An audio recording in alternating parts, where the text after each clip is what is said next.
আসসালামু আলাইকুম। কেমন আছেন সবাই?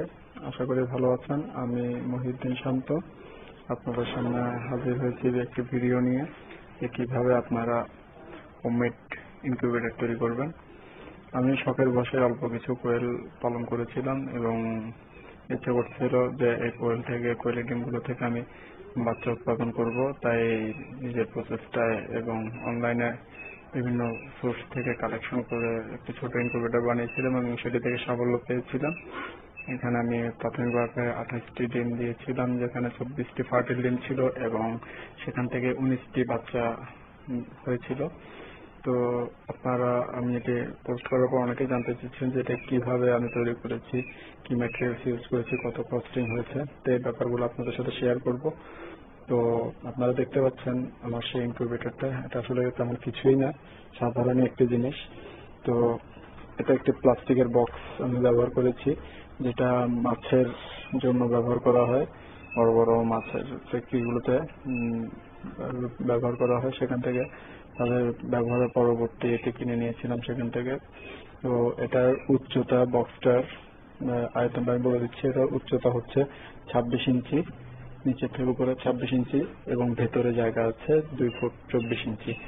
এবং এটার পাশটা, এপাশ থেকে এপাশ 16 ইঞ্চি এবং ভিতরে জায়গা আছে 14 ইঞ্চি। এবং এটার গভীরতাটা, এপাশ থেকে এপাশ গভীরতাটা হচ্ছে ভিতরে 1 ফুট, বাইরে থেকে সেটা 14 ইঞ্চি। তো এই হচ্ছে এটার সাইজটা। এবং এক্ষেত্রে এখানে যদি আপনি একটি এক ট্রে সেট আপ করেন, সেক্ষেত্রে 100 থেকে 120টি কোয়েলের ডিম আপনি দিতে পারবেন। এবং হাঁস বা মুরগির ডিম হলে আপনার 30 বা 35টি এরকম। তো এই ধরনের বোর্ড আপনারা প্লাস্টিকের বক্স যদি না পান, আপনারা পার্টেক্স বোর্ড বা উড বোর্ড দিয়ে তৈরি করে নিতে পারেন ঠিক এভাবে। আর আমি এটা দরজা হিসেবে ব্যবহার করেছি ককসিট। এটা আমার ব্যবহারের সুবিধার্থে এখানে কিছু ভেন্টিলেশন ব্যবস্থা করা হয়েছে, যাতে তাপমাত্রা নিয়ন্ত্রণ করা যায়। তাপমাত্রা যদি বেশি পরিমাণে বেড়ে যায়, এগুলো খুলে দিয়ে আমি সেই ভেন্টিলেশনটা নিয়ন্ত্রণ করতে পারি। আর তাপমাত্রা যদি আমার কম হয়, যে তাপমাত্রার পরিমাণ ঠিক রাখতে বাড়াতে হয়, তাহলে ভেন্টিলেশন গুলো অফ করে দিলে ভেতরে তাপমাত্রাটা বেড়ে যায়। এভাবে করে নিয়েছি।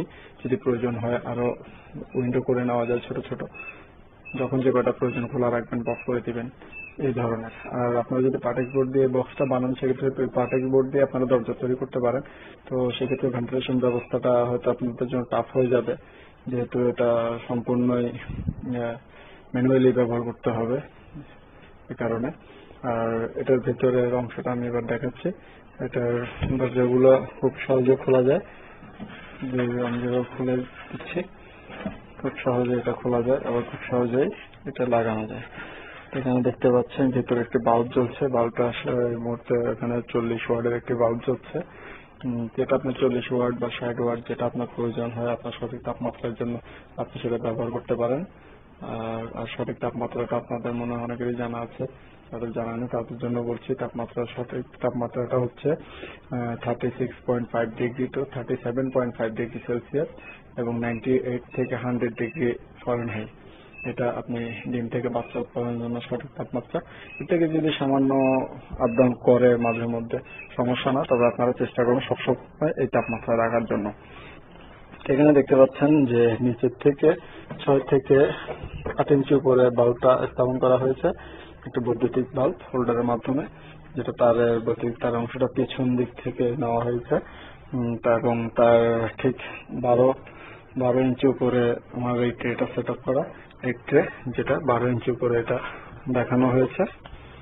দুঃখিত, এখানে একটু আলো সংখ্যার কারণে আপনারা সবকিছু মনে হয় দেখতে পাচ্ছেন না স্পষ্ট। এই যে দেখুন, এখানে এই ট্রেটা দেওয়া হয়েছে এভাবে। এই ট্রেটা খেয়াল করবেন যাতে প্লাস্টিকের হয়, এই ট্রেটা যাতে প্লাস্টিকের হয়।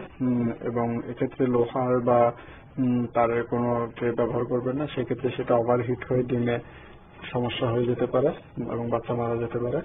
এবং ট্রেটা এমন ভাবে সেট আপ করবেন যাতে এটা উপর নিচে আপ ডাউন করা যায়। এতে আমি দিয়েছি খুবই সাধারণ ভাবে।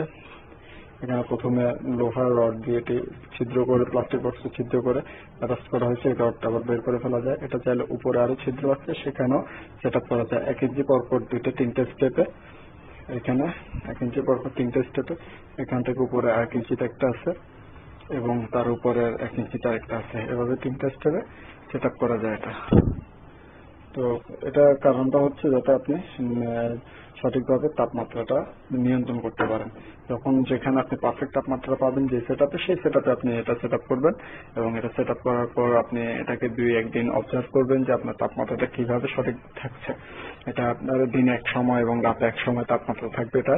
তো এটা আপনি সেটা 2-1 দিন এটাকে টেস্ট করবেন, পরীক্ষা করবেন যে তাপমাত্রা ঠিক থাকছে কিনা। তার আগে আপনি ডিম দিবেন না, পরীক্ষা করে নেবেন যে আপনি পারফেক্ট তাপমাত্রা যখন পাবেন তখনই আপনার ইনকিউবেটরটা কাজের জন্য সম্পূর্ণ প্রস্তুত।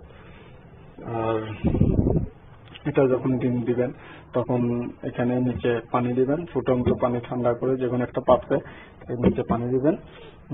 আর এটা পানির লেভেল কমে গেলে আবার পানি দিয়ে দিবেন।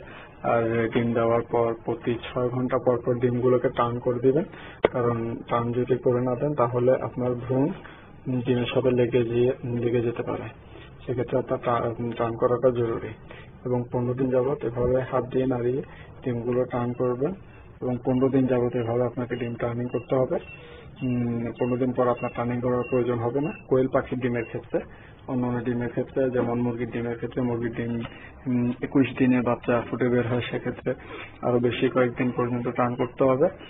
আর এটাকে এমন ভাবে করবেন যাতে বাচ্চা ফোটার পর আপনি এটাকে ব্রুডার হিসাবে ইউজ করতে পারেন। তা আমি এটাকে ব্রুডার হিসাবে ইউজ করছি। এটাকে ঠিক যদি আমি উল্টিয়ে দেই, ট্রেটা নিচে নামিয়ে দেই, লাইটটা উপরে চলে যায়, ট্রেটা তার নিচে চলে আসে, সেক্ষেত্রে ট্রের উপরে বাচ্চাগুলো থাকলে সেটা ব্রুডার হিসেবে কাজ করে। কারণ বাচ্চাগুলো 1 সপ্তাহ বয়স পর্যন্ত 35 ডিগ্রি তাপমাত্রা দরকার হয় এবং দ্বিতীয় সপ্তাহ দরকার হয় 30 ডিগ্রি। তো সেক্ষেত্রে আপনার এটাকে ব্রুডার হিসেবে ইউজ করতে পারবেন তখন। তো এভাবে আপনার এই ইনকিউবেটরটা তৈরি করা। আর এখানে এছাড়া আর তেমন কোনো স্পেশাল কিছু ব্যবহার করা হয়নি। আশা করি আপনারা ব্যাপারটা মোটামুটি বুঝতে পেরেছেন।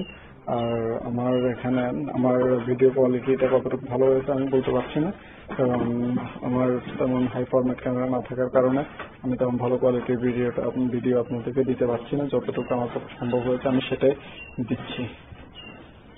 আর এরপরও যদি আপনাদের কোনো কিছু প্রশ্ন থাকে আমাকে কমেন্ট করতে পারেন কিংবা আমাকে ইনবক্স করতে পারেন ফেসবুকে ইনবক্স করে জানাতে পারেন। আমি যথাসাধ্য চেষ্টা করব আপনাদেরকে পারফেক্ট অ্যান্সার দেওয়ার জন্য। তো ধন্যবাদ আমার ভিডিওটি দেখার জন্য। আর কোনো ধরনের প্রশ্ন থাকলে আমাকে করতে পারেন, কোনো সমস্যা নেই। আমি চেষ্টা করবো আপনাদের সঠিক অ্যান্সার দেওয়ার জন্য। ধন্যবাদ সবাইকে।